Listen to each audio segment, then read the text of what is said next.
తెలుగు రాజకీయాలను విశేషంగా ప్రభావితం చేసిన వారు ఆ ఇద్దరు.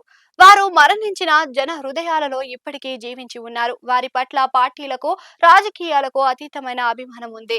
తెలుగు జాతికి ఈ ఇద్దరు గుర్తుండిపోయే నేతలుగా ఉన్నారు.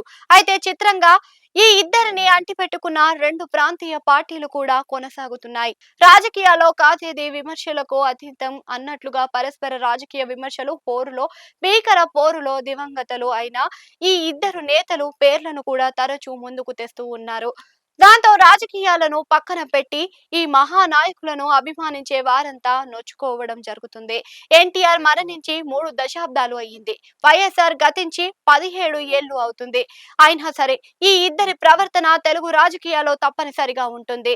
అది మంచికి అయితే పర్వాలేదు, కానీ విమర్శలకు ఎదుటి వారిని ఇరుకున పెట్టేందుకు వీరి పేర్లను వాడుకోవడమే రాజకీయ విడ్డూరం, విషాదం అని అంటున్నారు. నిజాలు కానివి, నిందలు ఉన్నవి కూడా విమర్శలు అస్త్రాలుగా మారిపోతున్నాయి. ఆ విధంగా భౌతికంగా జీవించి ఉన్న వారి మీద విమర్శలు చేస్తే వారి నుంచి సరైన కౌంటర్లు ఉంటాయి. అయితే మరణించిన వారిని ముందు పెట్టి చేసే విమర్శలలో సహేతుకతను పక్కన పెడితే నైతికత ఎంతవరకు అన్నది మరో చర్చగా ఉంది. వారు తమ మీద ఆరోపణలకు జవాబు చెప్పుకోలేని పరిస్థితి ఉంటుంది కదా అని అంటున్నారు. అంతేకాదు, భౌతిక కాయాన్ని ఈ పంచభూతాలకు అప్పగించేసి దివిగేగిన వారి మీద విమర్శలు చేయడం ఏ మేరకు సబబు అన్నది కూడా మేధావుల నుంచి చర్చగా ముందుకు వస్తుంది. ఇక రాజకీయాల్లో గతంలో లేని ధోరణి వ్యక్తిగత హాసనం.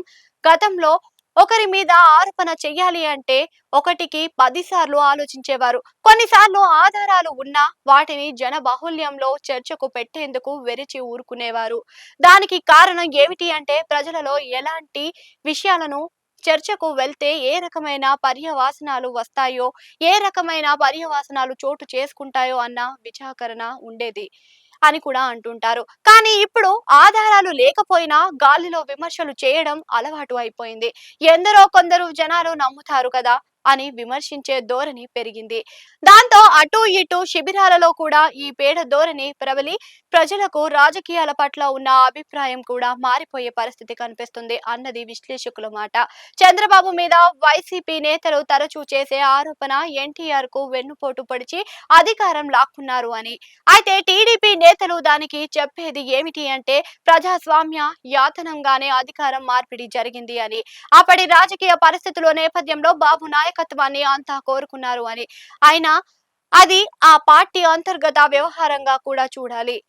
ఇక ఒక ఎన్నికల వరకు దాని మీద విమర్శలు చేసిన చంద్రబాబు 1999లో గెలిచారు.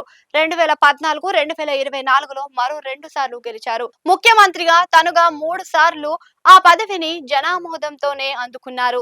కాబట్టి ప్రజా కోర్టులో నెగ్గని ఆ తరహా విమర్శలు చేయడం ఏ మేరకు సబబు అనేదే ప్రశ్న.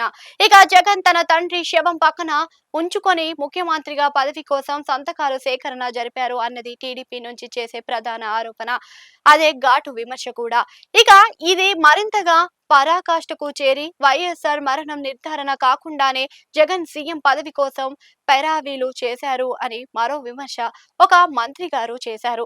దాంతో వైసీపీ దీని మీద మండిపడుతుంది. సీనియర్ నేత బొత్స సత్యనారాయణ అయితే వెక్కి వెక్కి ఏడ్చేశారు.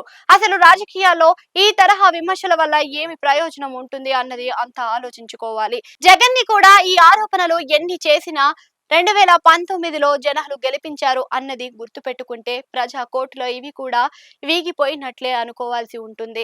సిద్ధాంత పరంగా విమర్శలు చేసుకోవడం, పాలనలో తప్పులను ఎత్తి చూపడానికి, ప్రజా ప్రయోజనాల కోసం చర్చలు జరపడానికి రాజకీయ పార్టీలు సిద్ధపడుతున్నప్పుడే ఈ తరహా పేడ ధోరణులకు ముప్పు కలిగి ఉంటుంది. కానీ ఆ ఆశ ఎండమావిగానే ఉందా అన్నదే అందరి సందేహంగా ఉంది.